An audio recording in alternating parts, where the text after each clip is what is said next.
सब महत्वपूर्ण बातें बता दी है। बजरंग बली के श्री चरणों में प्रणाम करते हुए, गुरुजी माता जी का स्मरण करते हुए एक बार सभी हमारे साथ गायत्री मंत्र बोलने की कृपा करें।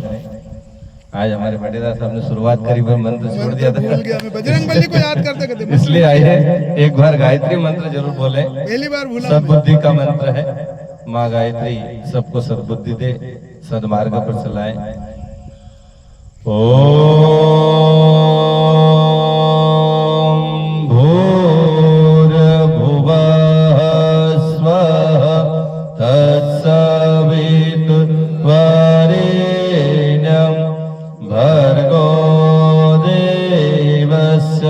धीमहि धियो यो नः प्रचोदयात्।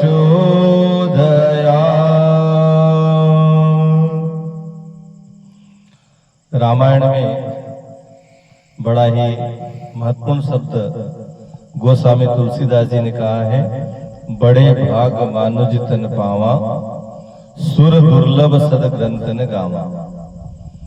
मनुष्य जीवन जो मिला है सामान्य नहीं, बड़े भाग्य से मिला है।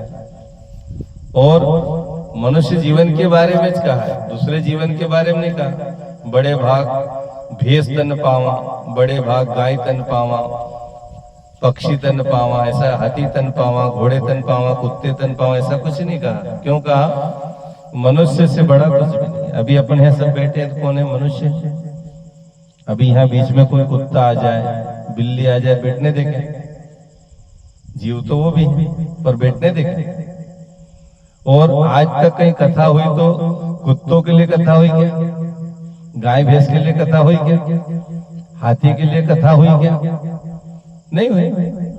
सत्संग का मौका, भगवान की कथा सुनने का अवसर, भगवान का नाम लेने का अवसर। मंदिर में भी अपन जाते, मंदिरों में भी अपन यहाँ बना रहे हैं तो अपन ऐसी व्यवस्था करेंगे कि कुत्ते नहीं घुसे। क्यों साहब? जाली लगाएंगे। कोई आए तो उसको बोल देंगे जाते आते भी, भैया कोई भी जाए अंदर पहले कुत्ता बारी लगे दीजिए, दरवाजो लगे दीजिए, ताकि कुतरा नहीं भरे। क्यों? भगवान तो काम अब थी छे कण कण में। जब भगवान ने कुत्ते बिल्ली में भी, पर मनुष्य का ऐसा जीवन दिया कि जो भगवान को पा सके। और ऐसा अवसर केवल मनुष्य जीवन में है कि वो मनुष्य बनकर भगवान को पा सकता है, बस। दूसरे सब जीव अपने अपनी जगह, उनके पास भी बुद्धि कोई कमी थोड़ी, वो भी पेट भरते।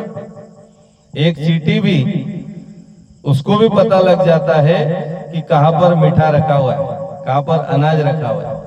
चींटी के अंदर भी इतना ज्ञान है कि अपना भोजन की व्यवस्था कर सकती है। अपन कहते यार अपन कमाई खाई रहा, तो वो भी तो खाई रहा है, भूखा थोड़ी मर रहा, खाई रहा तभी जिंदा है। तो फिर मनुष्य में विशेषता क्या है? तो मनुष्य के अंदर सबसे बड़ी विशेषता है उसके अंदर सोचने समझने की बुद्धि। और बुद्धि दो तरह से काम करती है, एक अच्छी बुद्धि, एक खराब बुद्धि। अब आदमी के ऊपर है वो किस दिशा में जाना चाहता है, सोच के ऊपर है काम। परम पूज्य गुरुदेव, ऐसे तो हमारे देश में धर्म शास्त्रों में 18 पुराण लिखे हैं। 19वां पुराण परम पूज्य गुरुदेव ने लिखा है। और उस प्रज्ञा पुराण में एक छोटी सी कथा लिखी गुरुदेव ने। एक संत जो है स्नान करने गए नदी में। स्नान करते करते क्या हुआ कि संत के हाथ में चूहियां आ गई, उंदरी आई गई हाथ में। तो संत का हृदय जीव को मरने नहीं देना, कोई भी हो, वो उंदरी को पकड़ लाए, घर ले आए, अपनी कुटिया में रखा, उसको खिलाया पिलाया उसको। अब वो थोड़ी सी बड़ी हो गई, तो बड़ी हो गई तो संत तो बड़े पहुंचे हुए थे। वो संत ने उसकी वाणी को सुना, उसकी आवाज को पहचान लिया। चूहिया ने कहा कि महाराज अब मैं बड़ी हो गई, मेरा ब्याह कर दो। तो संत ने फिर कहा, भाई तेरा ब्याह किससे करे, बता।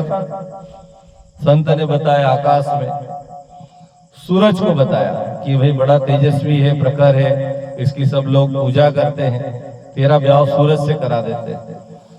तो उंदरी ने कहा कि भाई नहीं बने, ये तो घणो तेज है, गरम है, मैं इससे ब्याह करती नहीं। उनने कहा मेरे को तो ठंडा चाहिए। तो उनने कहा बादल से करा देते हैं, बादल तो बड़ा ठंडा होता है, और बादल की इतनी बड़ी शक्ति है, वो सूरज के वो आड़ में आ जाए, सूरज को अंधेरा ढक देती है, बादल से करा दे। नहीं नहीं, ये भी नहीं चलेगा। उन्होंने कहा हवा से करा देते, हवा तो बहुत तेज है, बादल को हवा उड़ा के ले जाते।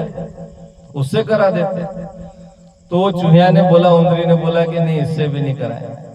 फिर बोले पहाड़ से करा देते, पहाड़ बड़ा रहता है तो हवा को भी रोक देता है, उससे करा देते। नहीं, उससे भी नहीं करना पड़ा। फिर उस संत की नजर पड़ी नीचे, पहाड़ के नीचे पेंदे में, तो पहाड़ को एक उंदरा कुतर रहा था, बिल बना रहा था, दर कोर रहा था। तो उनने कहा इससे करा दे, उंदरे से। उनने कहा उंदरा से करेंगे, यो पहाड़ से पढ़ो, देखो पहाड़ कभी कोरी रो। तो आदमी की सोच और बुद्धि का फर्क है कि अच्छे अच्छे बताया, लेकिन उसने चयन किसका करा? आखिर में उंदरे का। बस मनुष्य की स्थिति है कि मनुष्य तन मिला, सुर दुर्लभ मानव जीवन मिला, पर अपनी बुद्धि का कर जाती है, अच्छे काम में नहीं जाती, बुरे काम में जल्दी जाती है। नीचे की ओर हम जाने की ओर करते, ऊपर की ओर उठने की प्रयास नहीं करते। मनुष्य से मनुष्यता प्राप्त होती, मानव से महामानव देव मानव बनने का सौभाग्य मिलता है। जितने भी अवतार आए धरती पर तो मनुष्य बन के आए, लेकिन धीरे धीरे उन्हें अपने कर्मों को इतना महान बनाया कि लोग उनसे उनकी पूजा करने लगे। भगवान अवतार लेके आज बताया थोड़ी मैं अवतार हूं, तो उनकी पूजा हुई बाद में। तो व्यक्ति की पूजा कभी नहीं होती, किसकी होती? कर्म की।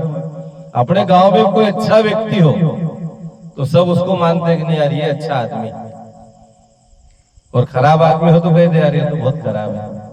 तो अच्छे और बुरे की पहचान करना है। और भगवान गुरुदेव कहते हैं कि गायत्री मंत्र हमको एक ही चीज देता है, हमको अच्छाई की ओर ले जाता है। गायत्री परिवार से जुड़ने से नशा छूट जाए ये जरूरी नहीं, पर अच्छी शक्ति से जुड़ते हैं तो अपने आप धीरे धीरे हमारे मन में ऐसी बुद्धि पैदा हो जाती है, तो अपने आप छूट। दुनिया में किसी का नशा कोई छुड़ा नहीं सकता जब तक वो स्वयं चाहे। कोशिश सब करते हैं, 1 दिन 2 दिन 4 दिन के बाद वापस लाइन पे आ जाते हैं, पर जब अच्छी बुद्धि आने लगती है तो फिर धीरे धीरे अपन अच्छाई की ओर बढ़ते हैं, सद्बुद्धि हमारे अंदर आए। तो गुरुजी ने कहा है कि हम सद्बुद्धि का वर्ण करें। हनुमान जी गुरु कौन है आपको पता है? हनुमान जी के गुरु भगवान सूर्य है, और सूर्य भगवान ने गायत्री मंत्र किसको दिया? हनुमान जी को दिया। हनुमान जी ने गायत्री मंत्र जपा तो भगवान राम से जुड़े, राम से जुड़े तो आज हम उनका मंदिर बनाते हैं। राम का मंदिर हर गांव में नहीं, पर हनुमान का मंदिर हर गांव में। क्यों? जिसने भी भगवान का काम किया है उसकी पूजा होती है। जिसने अच्छा काम किया तो जो भी अच्छा काम करेगा उसका सम्मान होगा, उसकी पूजा भी होगी। अच्छे काम करो तो लोग आपको तिलक लगाते हैं। अभी कोई तीरथ जाए गांव में से क्या करते हैं? माला पिनाते हैं, है कि नहीं? फिर तिलक लगाते हैं, फिर वापस आओ सब का पाए बांधा। क्यों? वो सब तीर्थ नाम घूमी ना है। तो अच्छे काम करने वाले पूजा होती है। तो हनुमान जी महाराज भी हमारे गांव में विराजित हैं। हनुमान जी से हम प्रेरणा लेके भगवान की हम आराधना करें, भगवान राम की सेवा करें, भगवान से जुड़े रहे, सनातन से दूर न हो। रामायण में एक प्रसंग आता है कि जब पुल बन रहा था, तो उसमें राम नाम लिखकर उसमें डाल रहे थे पानी में, तो सब पत्थर तीरने लग गए, सब तीर रहे थे, डूब नहीं रहे थे। तो भगवान राम ने देखा कि भाई अपने नाम में बड़ा चमत्कार है, तो वो गए वहां, उनने भी एक पत्थर लिया, राम नाम लिखा, डाला। तो राम ने नाम लिखा तो राम के हाथ से वो पत्थर डूब गया। तो नल नील के मन में आया, करे यार देखो भगवान का हाथ से भी डूबी जाए। तो हनुमान जी से पूछा ऐसा क्यों? राम ने कहा भाई ऐसा क्यों हुआ? तो हनुमान जी ने बहुत महत्वपूर्ण बात कही कि जिसको राम छोड़ दे, जिसको राम छोड़ दे उसका तो डूबना तय, वो नहीं बचेगा, और जो राम को छोड़ दे वो भी डूबेगा। आज ये हो रहा है, या तो राम हमको छोड़ दे तो डूबेंगे, नहीं तो राम को हम छोड़ दे तो भी डूबेंगे। और अभी हम धर्म को छोड़ने वाले, अभी पाटीदार साहब ने जो बात बताई, सनातन को जो छोड़ेगा उसका डूबना तय है। सबसे पहले सनातन से दूर करने के लिए आपको ये की बात कही जाती है, आप अपने घर से अपने भगवान देवी देवता को बाहर फेंक दो। जो सनातन से दूर हो रहे हैं, सबसे पहला काम ये हो रहा है, तो उसके घर से हमारे हिंदू देवी देवताओं के सारे चित्र फेंक दिए। और जिसने भगवान से दूर हो गए उसका डूबना तय है, क्योंकि वो डुबाना चाहते हैं। सनातन से दूर करो, इनको खत्म करो। जब तक सनातन हमारे घर में है तब तक हमें कोई हिला नहीं सकता, डिगा नहीं सकता। लेकिन जिस दिन सनातन से हम दूर हो गए या हमको सनातन से दूर कर दिया तो फिर अपना डूबना तय है, अपना बंटे ढार होना ही। इसलिए एक काम करना, ये हमारे बूढ़े आड़े लोग हनुमान जी को बिठा गए, हम इनकी आराधना करते रहे। खाना पीना जो भी आप करते हो अपनी समस्या है, वो आज नहीं कल भगवान अच्छी बुद्धि देगा, दूर हो जाएगा। और भगवान से कभी दूर मत होना, हनुमान जी से दूर मत होना, राम से दूर मत होना, कृष्ण और जो भी हमारे देवी देवता है उनसे कभी दूर मत होना। जो भी हमको भ्रमित करने आए सबसे पहले उनको कहना, भैया तू जो भी बात बताए तेरी बात तेरे पास रख, हम अपने सनातन धर्म को, हिंदू धर्म को नहीं छोड़ेंगे। तेरी चाहे जितनी अच्छी बात है, पर हम हमारे बूढ़े आड़े जहाँ से भगवान को बिठा गए, भाई उनने उस जमाने में ऐसा शानदार मंदिर बना दिया, आज अपन इसको बहुत और भव्य बना देंगे। लेकिन कई भी तो भगवान का एक अपने को यहाँ पर स्थान बना के गए, केंद्र बना के गए, खुटा बना गए, हम अपने धर्म को नहीं छोड़े के गए। इतना ज्ञान तो उनके पास भी था, खाते पीते वो भी थे, लेकिन कभी भी उन्होंने हनुमान जी को बिठा के रखा और यहाँ पूजा पाठ करते थे। कहीं भी काम करते पहले हनुमान जी को मनाने आते, उसके बाद दूसरा काम करते। खेड़ापति को बिठाया। तो आप सनातन को मत छोड़ना, सनातन धर्म को मत छोड़ना। राम को मानो, कृष्ण को मानो, गायत्री को मानो, दुर्गा को मानो, गणेश को मानो, जिसको मानो। 33 कोटि देवता है हमारे सनातन में, देवी देवता कोई कमी नहीं। इसको छोड़कर बाहर जाए तो कोई मतलब नहीं। इतने तो यहाँ जाए, इनकी पूजा कर ले तो बहुत है, दूसरी जगह कहाँ जाए। तो हम सनातन से जुड़े, भगवान राम को माने, हनुमान जी के पास आकर सद्बुद्धि की प्रार्थना करें। राम भगवान से हनुमान जी ने एक ही बात कही, प्रभु आपके चरणों का मैं दास बना रहा हूं, आपके चरण नहीं छूटे, कुछ भी हो जाए।